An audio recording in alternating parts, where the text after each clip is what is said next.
Hey y'all, so I am still on pause on my series. I'm still reviewing my childhood with you guys in this series because I just feel like my childhood needs further review.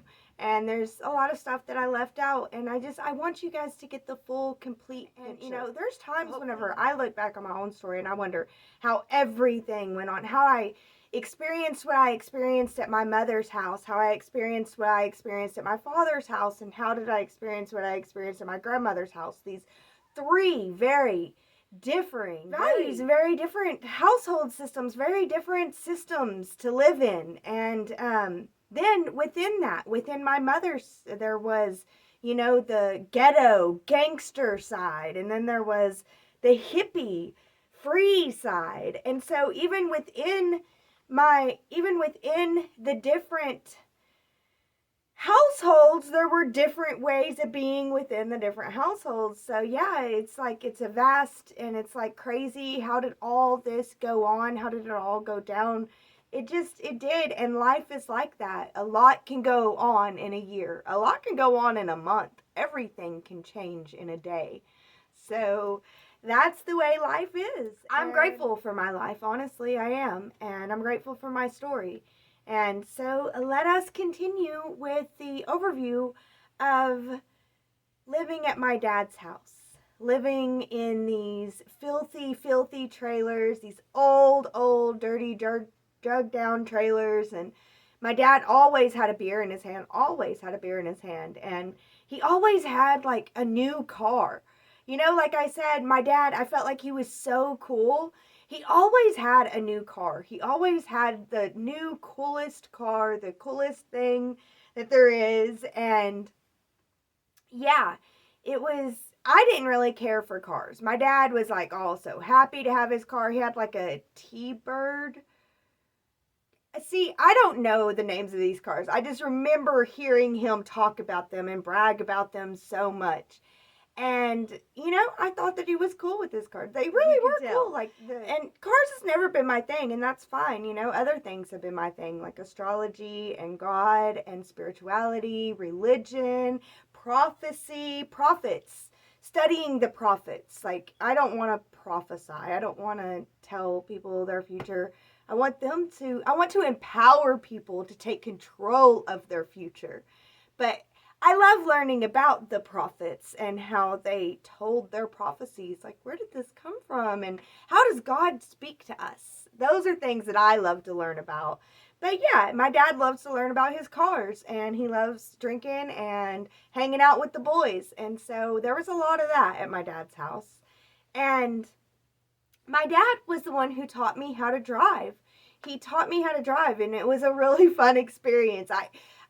He did get really worried at first, which is understandable. But then after that, it was literally like the first time that I really got good at driving. He was like, all right, you got it down. From here on out, you're going to be my designated driver. And so from then on out, he would have me drive him to the liquor store. He would get a 24-pack or a 30-pack of beer, put it in there, and just sit and drink. And we would go from house to house to all of his friends' house while he would drink with each one of them and shoot the shiz with each one of them. And yeah, we would drive to the next one. And for me, I've always been an avid pothead, and he knew it. And he would roll up a joint, and as we would be going from one house to the next, we would smoke. And I would be like, while driving? And he goes, honey, you're a big time pothead. I know you're going to be driving while you're smoking, so might as well get used to it now. And so I guess I did, and I've always been a big time pothead. And he taught me how to drive. Hi. So anyway, my dad had a lot of girlfriends, a lot of different girlfriends. Like, oh my gosh, they just ran the gamut. And my dad would ask me, my opinion on the girls, which I appreciated, but most of the time I would not tell him my true opinion. I had my opinion. I had a different opinion for each of the girls, but his relationship was none of my business, is how I felt. And I felt that way about my mom too, but my mom seemed to use and abuse boys, and I didn't like it. There were some guys that I liked, and those would be the ones that I would be like, run, get away, run. But I don't know. I didn't like how my mom treated men. And I don't think that she could see it, you know, she couldn't step out of herself to see. To her, it was all justified. And, you know, I don't know. She had her own life to live. But anyway, my dad, and he worried about my opinion. My mom never cared about my opinion with who she was dating, but my dad worried about my opinion with who he was dating. And I would just tell him, Dad, follow your heart, you know? Do you feel like you can live with this person? Because honestly, I'm not with you every day, Dad. You're with you every day, and you're with this person every day. So do you enjoy that?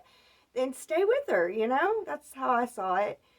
But my dad had this one girlfriend who, and I think I was like 12, 11 or 12, and this girl was gorgeous. Oh my gosh, she looked like she just stepped out of a Victoria's Secret model, you know, like just gorgeous, so beautiful. And she had a little daughter who was like 4 years younger than me, and she adored me. And I love little kids. I've always loved little kids, so I enjoyed playing with her. And I was just, oh my gosh, I would pray almost every day that Dad and her would get married. And this girl taught me a lot about being a woman and being pretty and, you know, having posture and elegance. And she taught me about Kegel exercises. If you don't know what Kegel exercises are, look them up. I'm not going to explain it. But she's the one that taught me about Kegel exercises. And I began doing Kegel exercises at a young age, and I'm grateful for that. And not because of sexual things, but because I'm a mother, and as a mother who's given birth many times, I think that keeping a strong pelvic floor is very important. So I'm so grateful for that woman. And she left my dad. He didn't leave her. She left him. So that's how that was. And then my dad had this other girlfriend who, oh my gosh, she was not pretty at all, but him and her got along so well. So I'd keep my opinion to myself. But this girl was so horrible, and that's so weird with females. We can be so toxic. Like, this is what I observed growing up with toxic femininity. I really, really saw the truth of toxic femininity, because women tend to get jealous of their boyfriend's children, as if the children are going to take away from your significant other. Your significant other having a relationship with their children takes away from you. I don't know. It doesn't make sense to me. The men typically aren't like that. The men can get upset about discipline practices with the children, but sometimes it seems like they can brush it off easily. They're able to ignore it or something. I don't know. But women really do tend to get jealous of the men's relationship with their children. And that's strange. It's just strange to me. Maybe I don't understand it fully, and maybe one day I will. So, but yeah, this woman was jealous of me and my sister. And me and my sister, every single day, there was a little gas station right down, or basically our neighbor. Our neighbor was this little old-timey gas station, and an old man ran it. And we would go to that gas station, and we would get a Dr. Pepper pretty much every day and a pack of cigarettes. And yeah, because I was smoking like all the time then. And this lady was like, y'all are drinking? And we're like, no, I mean, we don't really care to drink. Because we did get drunk at my dad's, but we didn't care to drink all the time. We never were drunkards. I always wanted to get high. I always wanted to smoke some marijuana and smoke some cigarettes, but I didn't care about drinking. And I wanted to drink my caffeine, though. I love my Dr. Peppers. And this lady was so convinced that we were drinking and threw a big fit. And yeah, we just gave her Dr. Peppers because she took a drink out of them. She's like, oh, that's strong shit, too. That's strong. How do y'all handle that? And we're just like, I guess because you're insane. You know? And we're like kids. We weren't able to really, oh, goodness. It's just frustrating. That woman made me so mad. And that woman ended up getting in a big fight with my dad and accusing him of being a pedophile with us. And my big sister, she was like, I've had enough, and threw the girl out the door. I think I've already discussed that part. But yeah, my sister and I, we would get drunk at my dad's. We would ask our dad for some alcohol, and he would go get it for us. And yeah, he felt that it was more safe for us to be drinking at home than anywhere else. And yeah, one time we got so drunk. It was so funny. We were fumbling over each other, everything. We ended up puking everywhere. The next morning, we did not feel good at all. But I don't think it was that bad of a hangover. Because whenever you're young, hangovers are not that bad. And my dad thought, he was like, oh, and like being loud and making us do all of our chores, like in a, like you can't mop the floor. You have to get down on your hands and knees and scrub the floor because we're hungover and we're going to learn a lesson about how we don't want to drink. Like that was his idea. It wasn't, like people might be like, he was giving you alcohol. Anyway, he thought he was teaching us a lesson.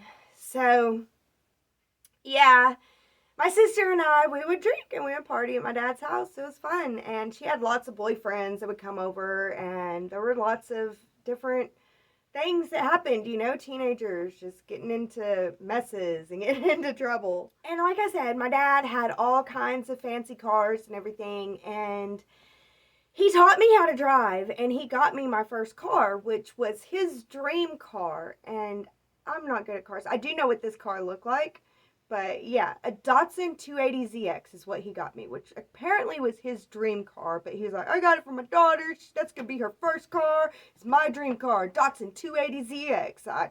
I just know because he said it all the time. But yeah, and I was happy to have it. And one day, because my dad would always, whenever I was little, he would always let me sit in his lap and drive the car. And I loved that. I loved that I got to drive. And so I would do that with my twin sisters because, they're 10 years younger than me and they're like toddlers. And so I'm driving them around town.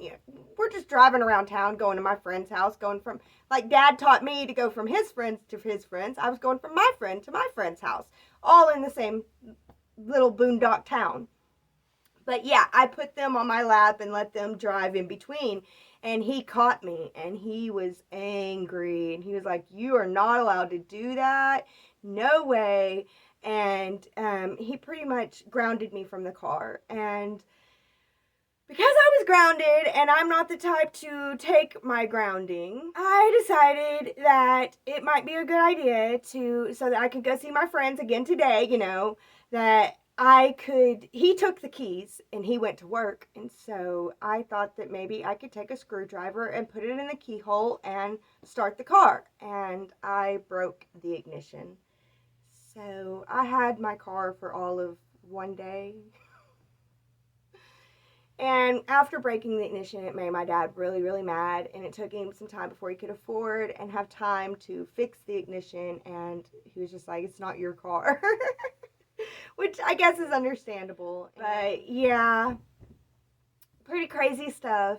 And yeah, so another thing about my dad's I want to say is he lived out in the boondocks, and I just loved hanging out at night and just looking at the stars because it felt like you could look into infinity.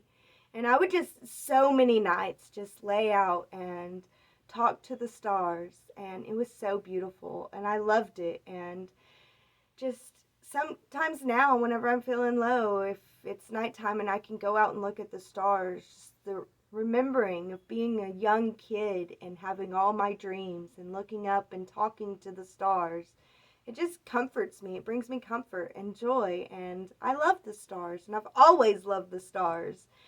So I do want to say that about my dad's, because it was at my dad's that I experienced the stars the most. I would look up at my mom's too, but usually I would be in a city, in a ghetto, and there would be like, lots of stuff going on, light pollution gets in the way. Whereas out in the country, out in the boondock country where my dad lived, it was just so gorgeous and vast and beautiful. And I'm so grateful that I got to experience that as a child.